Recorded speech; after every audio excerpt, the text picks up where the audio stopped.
Information technology university से मैं दावत देता हूँ नवीद अहमद को, जिनकी उर्दू मज़ाहिया तकरीर का मौजू है सुना है उसका मनी लॉन्ड्रिंग का धंधा है। ख़वातीनो हज़रात, सबसे पहले तो मैं सलाम पेश करना चाहूँगा GCU डिबेटिंग सोसाइटी को, क्योंकि इन्होंने पाकिस्तान डिबेटिंग सर्किट को हमेशा बेहतरीन स्पीकर्स दिए हैं। ऐसे स्पीकर्स जो अपनी आवाज़ से बुखारी ऑडिटोरियम पर सहर तारी करते रहे। आज भी आपके सामने ऐसे ही दो बेहतरीन स्पीकर्स मौजूद हैं। एक इस दीवार पे लगा हुआ है, दूसरा उस दीवार पे लगा हुआ है।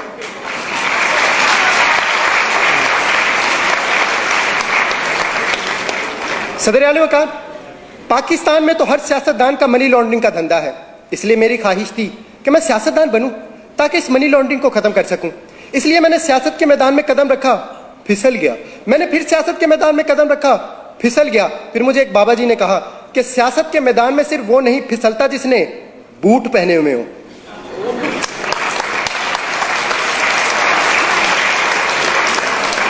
मैंने कहा बाबा जी मेरे पास तो बूट नहीं है, मैं क्या करूं? कहने लगे आपने घबराना नहीं है, तुम बूट पॉलिश कर लिया करो।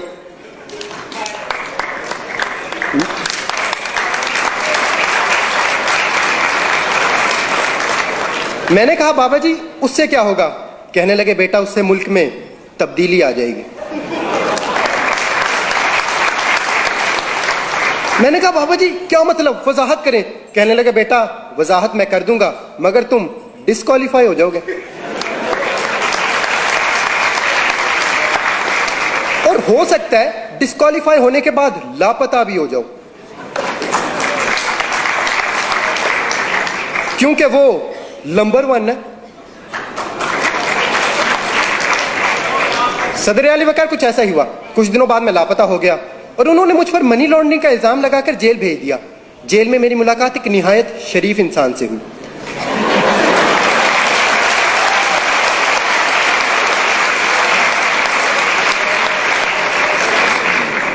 वो बहुत दरवेश इंसान थे। खाना खाते वक्त एक निवाला खाते, एक दीवार को लगाते, फिर एक निवाला खाते, एक दीवार को लगाते। मैंने उनसे पूछा ये आप क्या कर रहे हैं? कहने लगे खाता हूं, लगाता भी तो हूं।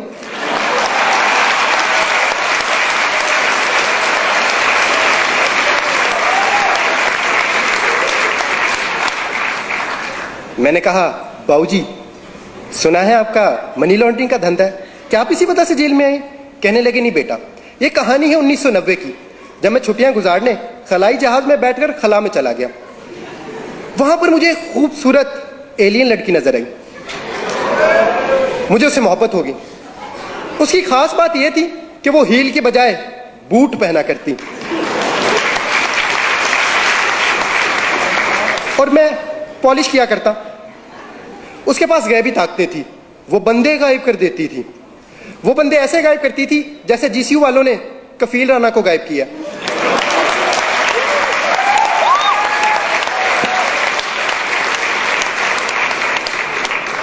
फिर मेरी सालगिरह आई और सालगिरह पे उसने मुझे कुर्सी दी। 2.5 साल तक मैं कुर्सी के साथ खेलता रहा, फिर उसने कुर्सी वापस ले ली। प्यार मोहब्बत का ये सिलसिला ऐसे ही चलता रहा कि 1999 आ गया। इस मर्तबा उसकी सालगिरह आई और तोहफे में मैंने उसे बिल्ला दिया, जो डरता वरता किसी से नहीं था। फिर मैंने उसे कहा चलो आओ कोई धंधा शुरू करते हैं। कहने लगी पहले मेरे एक सवाल का जवाब दो, अगर एक लड़की गाड़ी में बैठी हो तो उसे क्या कहेंगे? मैंने कहा गर्ल कार। कहने लगी नहीं कार गर्ल। मैं कहनी गर्ल कार। फिर इसी कारगिल के इशू पे हमारी लड़ाई होगी।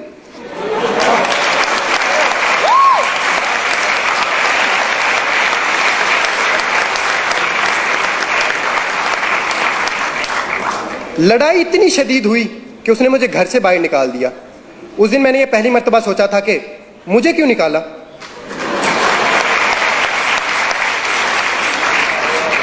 फिर वो 5 साल तक शुजात के साथ साइकिल चलाती रही।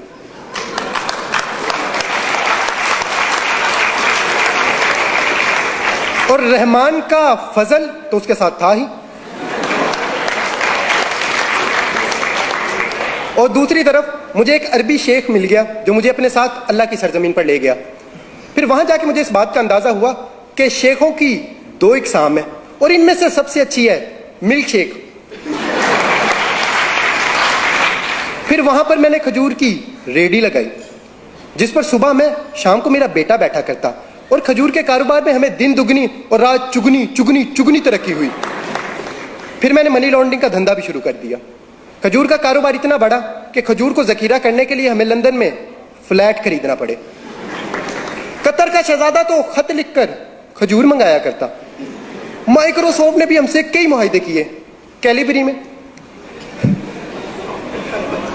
फिर मैं सारा धंधा छोड़कर घर वापस आ गया, क्योंकि अब वो रहीम और मेरी तरह शरीफ हो चुकी थी। फिर मैं उसे मिलने गया और मैंने उसे कहा, थैंक यू रहीम शरीफ।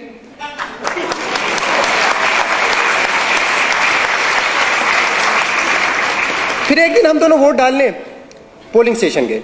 वो अपना वोट डाल रही थी कि वोट जमीन पर गिर गया।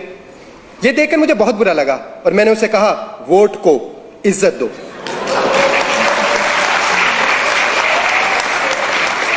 इस बात पर उसे गुस्सा आ गया और उसने मुझे कमर तोड़ जवाब दिया। मैंने उसे कहा, फिर उसने मुझ पर मनी लॉन्ड्रिंग का इल्जाम लगा दिया और उसे मेरी मोहब्बत को ठुकरा कर किसी और के पास चली गई। मैंने कहा, बाबूजी आप उससे इतनी मोहब्बत करते थे, उसके लिए मनी लॉन्ड्रिंग छोड़ देते। कहने लगे, कैसे मनी लॉन्ड्रिंग छोड़ देता, फिर मेरे बच्चों का क्या बनता, क्योंकि उनकी लंदन में तो क्या पाकिस्तान में भी कोई जायदाद नहीं है। और अगर मैं मनी लॉन्ड्रिंग छोड़ देता तो रोटी कहां से खाता। मैंने कहा, देखें रोटी का वादा अल्लाह ने किया है और सालन आप लंगर खाने से ले लेते। फिर कहने लगे, मुझे छोड़ने की एक वजह यह भी थी कि मैं मोटा था और अब वो हैंडसम के पास गई थी। फिर मैं हैंडसम से मिलने बनी गाला मैरिज ब्यूरो गया, क्योंकि उनका शादियों का धंधा था।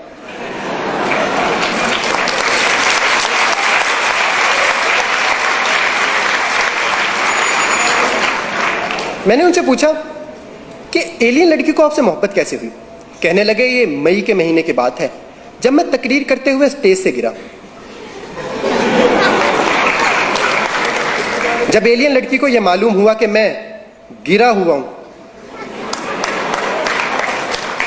तो फिर उसने मुझे कुर्सी दी, टायरों वाली, जो रिमोट से चलती थी। मगर पता नहीं क्यों रिमोट नहीं दिया।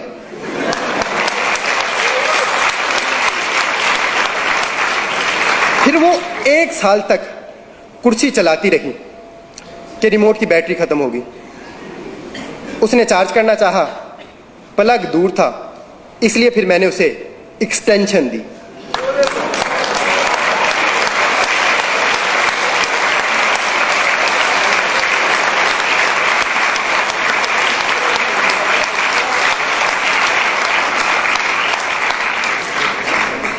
तीन प्लगों वाली।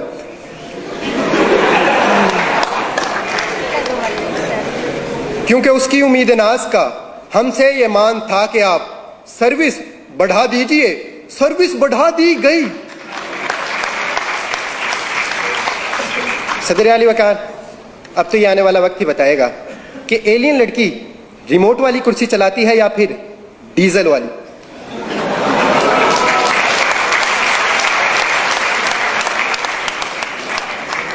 मगर मैं इस तमाम कहानी के बाद अब सियासतदान नहीं बनना चाहता, क्योंकि हमारे हुक्मरानी सियासतदानों की नहीं बल्कि एलियन लड़की की है।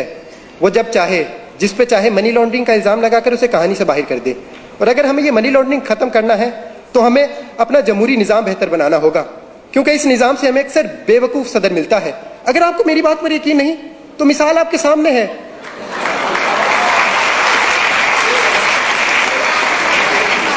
अमरीकी सदर की। शुक्रिया। इस साल बेहतरीन उर्दू मुक़र्रिर का एजाज़ हासिल किया IT यूनिवर्सिटी लाहौर से नवीद अहमद ने।